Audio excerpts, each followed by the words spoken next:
about when what it should agrees happen with with you. her. But you Yes. don't want to talk about Irina Zarutska. You don't want to talk about I talk about murdered her all by the a time, violent crime but I offender am not in here your to jurisdiction. testify before Congress. You are. That is your job today. You are That's what you're getting paid obsessed. for. Representative Deborah Ross confronted Attorney General Pam Bondi about Ghislaine Maxwell's suspicious transfer to a minimum security Club Fed facility after meeting with Trump's former defense attorney, Todd Blanche. Despite being ineligible as a sex offender, Maxwell now receives special privileges, including puppy time, private workouts, and secretarial services. Bondi claimed ignorance of the transfer while deflecting to unrelated cases. Thank you, Mr. Chairman. Attorney General Bondi, I think you and pretty much everybody else here and throughout the country believes that convicted sex offenders don't deserve special treatment or privileges in prison. And yet Ghislaine Maxwell, Jeffrey Epstein's co-conspirator, received perk after perk in prison. In July, she had a 2-day interview with your deputy and President Trump's former defense attorney, Todd Blanche. Just days after that, Maxwell was transferred from a federal correctional institution in Florida to a minimum security camp in Texas, which she, as a sex offender, would normally be ineligible for. At this new facility, as the ranking member talked about, and by the way, it's nicknamed Club Fed, we've heard reports that she's been afforded special privileges, puppy time, private workouts, personal mail, secretarial services. Attorney General Bondi, does a convicted sex offender like Ghislaine Maxwell deserve special treatment and privileges in prison? Yes or no? Let me be crystal clear on this. No. Thank let me you. let me keep Perfect. going. No, let me keep going. Perfect. Well, I did not know she was being transferred. I asked you yes or no. She was not transferred to a lower Mr. Chairman, level. please stop the clock and remind the witness of the rules. One rule she needs to understand and I'm glad here. that we're agreeing. So when we're agreeing, we can move on to some other things. When But we're I not want agreeing, you to we move know that every time she does get these perks, and it's been publicly reported, that the folks she's abused, the survivors who are sitting here, they see themselves as being denied justice. They feel re-traumatized. And I'm glad that we agree on that. But she should not be in that prison. And she needs to be moved back to a maximum security prison as soon as possible. But what she has told another committee here is that she won't cooperate with them unless she gets clemency from Donald Trump. It's just crazy to consider that she can be wielding this kind of influence within the administration. But that begs the question, who ordered her to be transferred to the minimum security prison that she was ineligible for? Who signed off on the special privileges? Was it Mr. Blanche? Was it one of your other subordinates? So please, can you tell us who sent her there, since you don't agree she should be there? I said I do not agree she should receive special treatment. She was transferred, I learned after the fact, to the same level facility, and that is a question for the Bureau of Prisons. I was not involved in that at all. The same level facility, I don't know why, but you know, instead of talking about Ghislaine Maxwell, who hopefully will die in prison, you should be talking about Irina Zarutska. I have a couple who of died other on a questions. subway. Right, and I absolutely— You don't talk about that. I have been talking about it and actually helping with these issues. But we're going to move back to you. I bet we are. Yes, of course, because you're here to testify. That's what the whole point of this endeavor is. So of course we're moving back to you. It is all about you.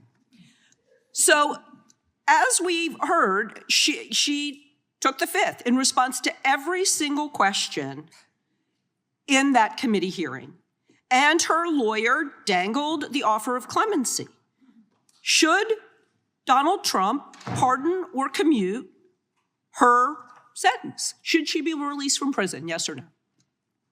You said you hope she dies there, so I'm hoping the answer is no. I already answered that question. Good. I'm very glad. I really like this bipartisan agreement about when what it should agrees happen with with you. her.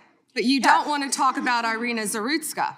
You don't want to talk about I talk about her murdered all by the a time, violent crime but I offender am not in here your to jurisdiction. testify before Congress. You are. That is your job today. You are That's what you're getting paid obsessed for. with attacking. So I want you to know that your own DOJ employee, he's recently been demoted and had some other problems, advises on pardons.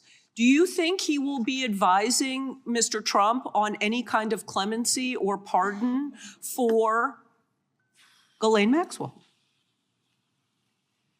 I'm not going to speculate, and you couldn't even identify properly. That's why you don't want to talk about Irina Zarutska. You couldn't properly identify her relative. I absolutely It's embarrassing. have been, and her family, by the way, appreciates all of the condolences, all of the help, everything that our law enforcement in North Carolina has been doing to help her family. Her family feels well treated. Thank you, and I yield.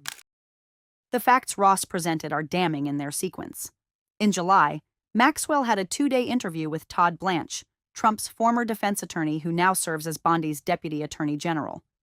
Just days after this meeting, Maxwell was transferred from a federal correctional institution in Florida to a minimum security camp in Texas, a facility she would normally be ineligible for as a convicted sex offender. This camp is nicknamed Club Fed for its comparatively luxurious conditions, and reports indicate Maxwell has been afforded extraordinary privileges: puppy time, private workouts, personal mail delivery, and secretarial services. Ross's central question was straightforward. Does a convicted sex offender like Ghislaine Maxwell deserve special treatment and privileges in prison? Bondi's response was unequivocal. No. Let me be crystal clear on this. No. This agreement should have been the foundation for accountability and corrective action. Instead, it became the starting point for evasion and deflection.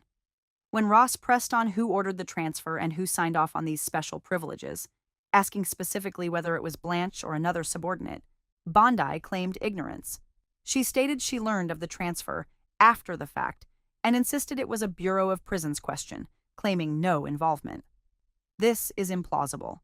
The Bureau of Prisons operates under the Department of Justice, which Bondi leads. A high-profile sex trafficking conviction resulting in the defendant meeting with the Deputy Attorney General, followed immediately by a suspicious facility transfer, would require Attorney General oversight or, at a minimum, awareness. The timing alone suggests coordination. Maxwell meets with Trump's former defense attorney, who now holds a top DOJ position. Days later, she's moved to a facility she shouldn't qualify for and receives privileges that re-traumatize her victims. As Ross noted, every time Epstein survivors see reports of Maxwell's perks, they experience denial of justice and feel re-traumatized. These are not abstract bureaucratic decisions, but actions with real psychological consequences for women who suffered unspeakable abuse. Maxwell's leverage became clear when Ross revealed that Maxwell told another congressional committee she won't cooperate unless she receives clemency from Donald Trump. A convicted sex trafficker is wielding influence over government investigations by dangling cooperation in exchange for presidential clemency.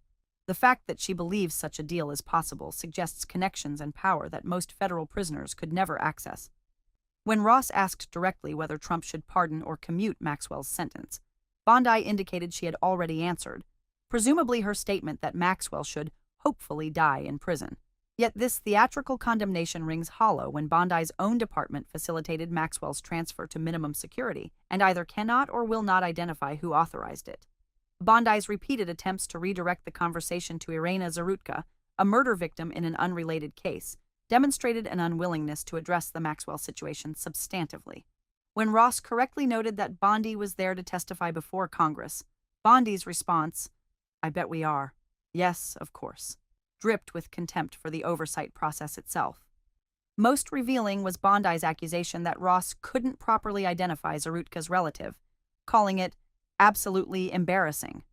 This was a desperate attempt to change the subject and attack Ross personally, rather than address substantive questions about Maxwell's treatment. The broader implications are stark. Ghislaine Maxwell facilitated the sexual abuse of countless young girls.